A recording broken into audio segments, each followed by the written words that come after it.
Hello students, I am Prabdeep Singh, your political science teacher. जैसे कि आप सभी को पता है कि हम प्लस टू पॉलिटिकल साइंस की मोस्ट इम्पोर्टेंट क्वेश्चन की सीरीज कर रहे हैं for the board examination.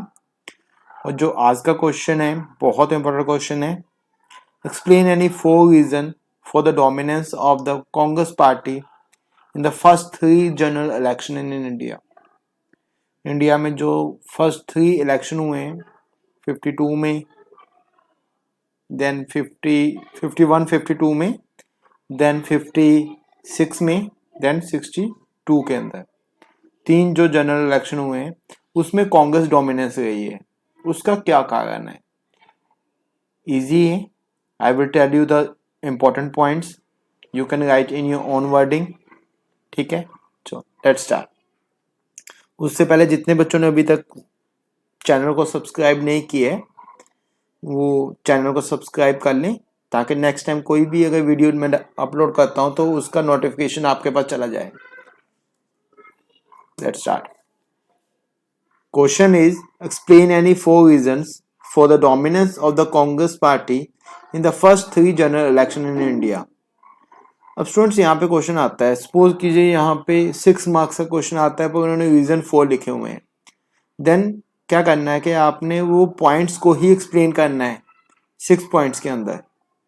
4 points को अगर आपको 6 पॉइंट्स आते हैं तो 6 पॉइंट लिख सकते हो, अदरवाइज क्योंकि इनके पॉइंट थोड़े बड़े होते हैं तो आप उसकी एक्सप्लेनेशन थोड़ी ज़्यादा होती है। तो आपको अगर 3 रीज़न पूछ ले जाते हैं, 4 रीज़न पूछ ले जाते हैं तो ईजिली आपने उसको एक एक पॉइंट को दो दो पॉइंट्स के अंदर एक्सप्लेन कर देना है, एक हेडिंग को 2 पॉइंट्स के अंदर एक्सप्लेन कर देना है, तो ईजिली आपके वो 6 मार्क्स का क्वेश्चन हो जाएगा। पर इसके मैक्सिमम जो चांसेस हैं वो 4 मार्क्स के क्वेश्चन के ही आने के हैं। 4 मार्क्स के क्वेश्चन वैसे भी ज़्यादा आने हैं आपको, तो 4 मार्क्स के क्वेश्चन में आने के ज़्यादा चांसेस हैं। Reason for the dominance of the Congress party in the first three general election in India. First one, it had inherited the legacy of the national movement. बेटा if I talk about the meaning of inherited, it means come into. जो Congress party है वो maximum time पे ये बोला जाता था पहले, अब भी बोला जाता है कि ये नेशनल मूवमेंट की पार्टी है। इंडिया में जितनी भी नेशनल मूवमेंट हुई है उसमें कांग्रेस का बहुत बड़ा हाथ है, एक्चुअली है भी। तो नेशनल मूवमेंट की जो शुरुआत हुई है वो कांग्रेस पार्टी के थ्रू हुई है। ठीक है, ये माना जाता था, इसलिए इसकी फर्स्ट 3 इलेक्शन तक नियर अबाउट 15 ईयर्स तक इसकी डोमिनेंस बहुत ज्यादा रही है। 67 में जाके कुछ स्टेट्स में जाके इन्होंने लूज किया है, अदरवाइज स्टेट सेंटर हर जगह पे कांग्रेस की डोमिनेंस रही है। ठीक है, क्योंकि लोग इसको जोड़ते थे with the national movement, national movement के साथ अटैच करके देखा जाता था इनको। It was the only party at the time of independence, only party at the time of independence which had organization all over India। बाकी जितनी भी पार्टीज थी वो सभी की ऑर्गेनाइजेशन कुछ स्टेट्स तक लिमिटेड थी। ये एक ही पार्टी थी जो पूरे इंडिया में फैली हुई थी, north to south, east to west, Gujarat से लेके वेस्ट बंगाल तक, जम्मू एंड कश्मीर से लेके केरला तक, हर जगह पे इसका बहुत ज्यादा ब्रांचेस थी, लोग इसके साथ जुड़े हुए थे। ठीक है, this is also one of the reason.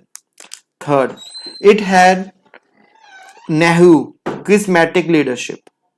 Charismatic leadership की अगर बात करूं तो इसका मीनिंग आता है it's like a personality which inspire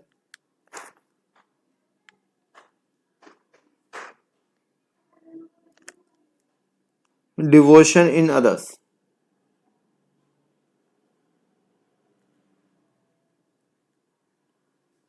like ऐसा ना आइडियल, तो नेहरू जी को लोग अपना आइडियल मान के चलते थे कि बहुत अच्छे पर्सन है। ठीक है, कि हमने भी ऐसा बनना है, हमारा लीडर बेस्ट लीडर है, ये उनका कहना था। ठीक है, उसके अकॉर्डिंग उनको ये किया गया उनके द्वारा।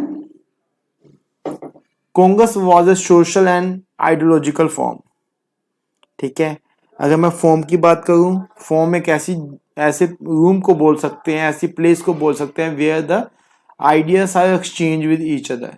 ठीक है, तो कांग्रेस एक ऐसी सोशल एंड आइडियोलॉजिकल फॉर्म था जहां पे आइडियाज को डिस्कस किया जाता था। ठीक है, और उसको बेस्ट माना जाता था कांग्रेस को। ये उसके डोमिनेंस का एक रीजन है। It has tolerance and management, proper management के साथ काम होता था एट दैट टाइम। ठीक है, बहुत अच्छे अच्छे लीडर थे इनके अंदर काम करने वाले।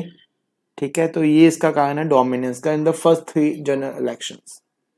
अगर मैं फर्स्ट जनरल इलेक्शन की बात करूं जो 52 के अंदर हुए हैं, उसमें इनको 364 सीट्स मिली हैं आउट ऑफ 489, और ये ही तकरीबन तकरीबन पेस रही है in the next 2 general elections.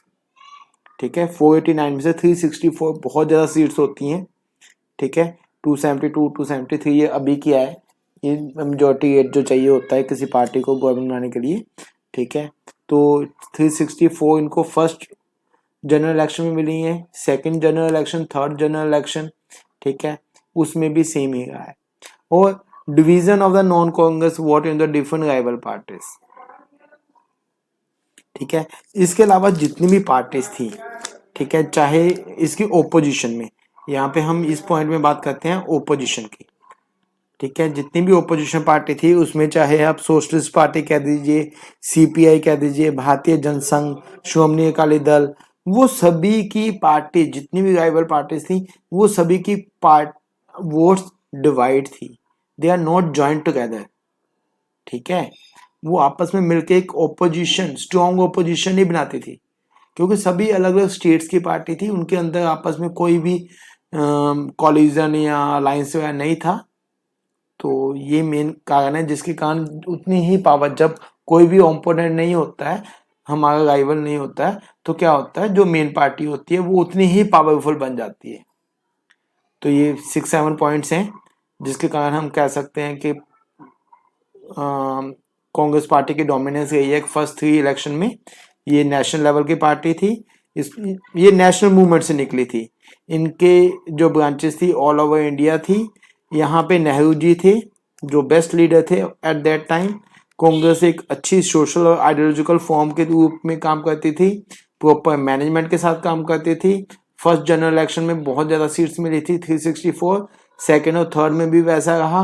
और सबसे जो मेन पॉइंट है वो है कि जितनी भी ऑपोजिशन पार्टी थी वो अलग अलग थी, डिवाइड थी, उनकी वोट्स आपस में डिवाइड थी। ठीक है, जिसका बेनिफिट कांग्रेस को होता था। आई होप आपको क्लियर हो गया होगा। अगर अभी भी किसी बच्चे को डाउट है तो वो कमेंट सेशन में लिख सकता है। ठीक है, I will try to solve your queries.